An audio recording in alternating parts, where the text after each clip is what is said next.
Hey guys, I'm Melvin Gonzales, 31 years old, born and raised in Waterbury, Connecticut.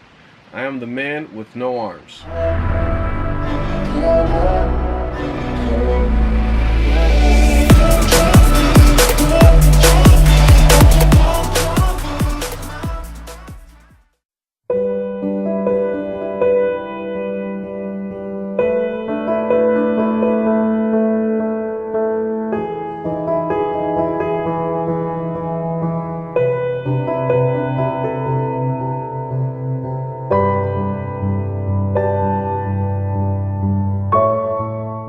Well, I was born with a disability of my arms shortened.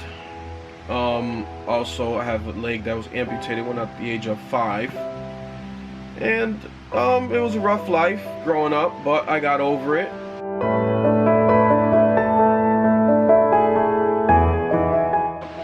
Well, it was pretty difficult. I would go to school where kids would make fun of me in school.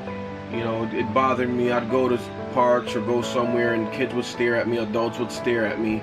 You'd always hear them saying, "Mommy, mommy, look, look," and the parents slap them, "Shut up, shut up."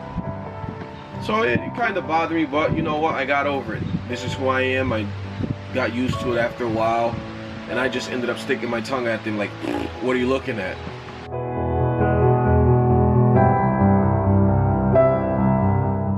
In the beginning, it bothered me. Now it's just like whatever. Kids ask me, "Hey, what happened to you?" My dog bit my arms off, or I got ran over by a train.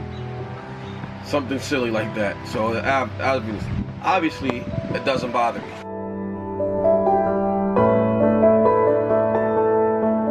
My father's always told me, especially him, he's been my biggest inspiration, told me never give up. From a young age, always try, never say I can't.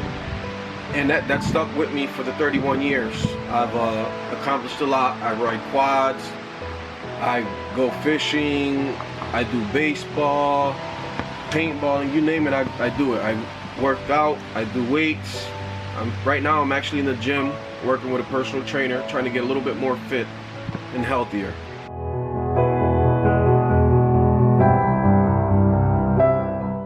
You know, I had the aid to do my work for me, and instead of me doing the work, I slacked off and let her do it for me. Now I regret it. I had friends through high school. We rode bikes together and things like that, hung out. And one of the funny times I can remember is actually my aide was going to sit down in the desk next to me, and I stuck a tack in her seat. And she didn't find it too funny, but I thought it was hilarious. Just bored. I was bored, and I was an asshole back then, you know? Thought stupid things like that were funny, but now I kind of think back, you know, letting her do my work and was definitely not worth it. I would have definitely benefited more if I would have stuck in the books and at least put more effort into it.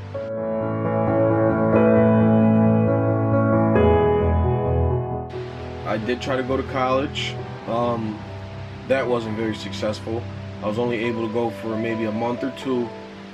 I was on the way back with one of my ex-girlfriends, and we got into a car accident, so my car was totaled and I was never able to go back.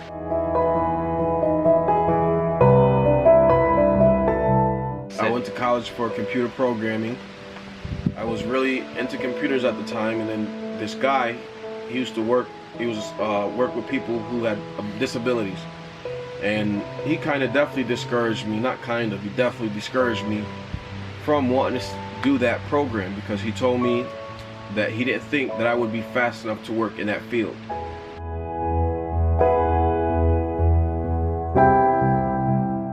I worked at Toys R Us off and on for 3 years. It was only seasonal. Gotcha. It wasn't fun because sometimes they put me as a door guy. I'd have to greet people, and people aren't the politest, you know. I'd say, "Good morning, how are you?" and people would just walk right by me.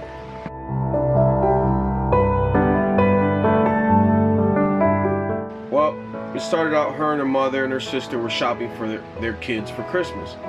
And the mother kept asking me questions, "Where's this, where's that?" And you know, I was pretty good. I memorized the store pretty well. And all of a sudden, they just kept asking me. And all of a sudden, I hear somebody saying, "Melvin, Marvin, where are you?" I'm like, what the heck is going on? So I find them. They're like, "Oh, hi, da-da-da. Well, my daughter Stephanie wants your number, here's her number, call her. She thinks you're cute." I'm like, okay, well, So I gave it a call, hung out a couple of times, fell in love with her. Next thing you know, we were together for 11 years, married for 5.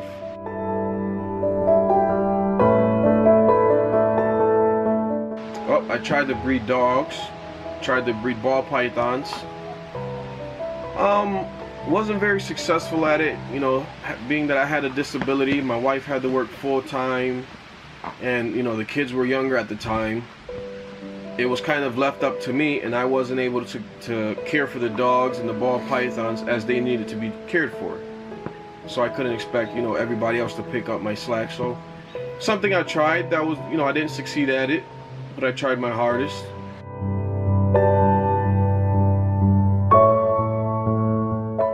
Well, through high school and my adulthood, I was into fitness. I tried doing, I had a little Bowflex type of thing in my room. Did that. So I wasn't home that much, so I used it as a clothes hanger. And then I moved out, then started going to the gym regular. Did that for a year or 2.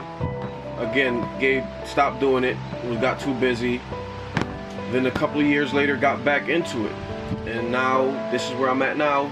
You know, with my personal trainer. I work out 5 times a week, trying to eat right, you know, motivate people to get into the gym, do what I'm doing, you know.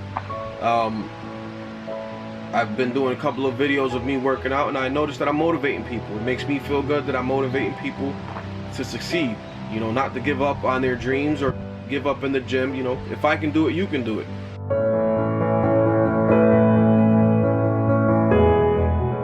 Don't be afraid, you know. Look at me, a guy with no arms, 1 leg. Actually, I was uncomfortable in the gym. Getting comfortable, you will get comfortable in the gym. You will feel good about yourself, and then everybody that used to make fun of you will look at you and say, wow, look at this guy. You'll be their inspiration. Where there's a will, there's a way. That's what my father's always told me, and I live by that. That's how I learned how to drive, learned how to ride quads, fish. He told me never give up or say I can't.